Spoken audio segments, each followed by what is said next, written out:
ভারত পাকিস্তান সংঘর্ষের কারণে বন্ধ হয়েছে পিএসএল। চলতি পিএসএল মাতাচ্ছে অবশ্য বাংলাদেশের দুই ক্রিকেটার নাহিদ রানা এবং রিশাদ হোসেন।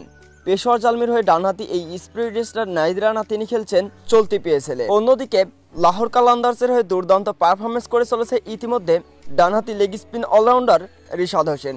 চলতি পিএসএল-এ অবশ্য দুর্দান্ত বোলিংও করেছেন এখন পর্যন্ত রিশাদ হোসেন।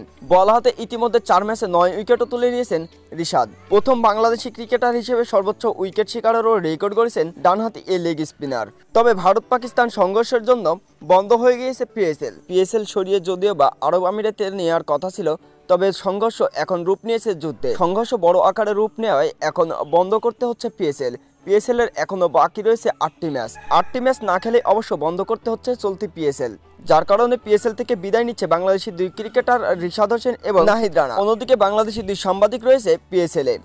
বিডি ক্রিক টাইম থেকে আছে মাহারুষ প্রত্যয় এবং ক্রিক ফেনজি থেকে আছে তাসফিক পলক। দুবাই আন্তর্জাতিক বিমানবন্দরে ইতিমধ্যে পৌঁছেছে বাংলাদেশি দুই ক্রিকেটার, এছাড়াও তাসফিক পলক এমনকি মাহারুষ প্রত্যয়। দুবাই থেকে ঢাকার ফ্লাইট ধরবে বাংলাদেশকে রিপ্রেজেন্ট করা এই 4 জন। পিএসএল বন্ধ হওয়ার জন্যই মূলত বাংলাদেশে ফিরছে বাংলাদেশের দুই ক্রিকেটার সহ দুই সাংবাদিক।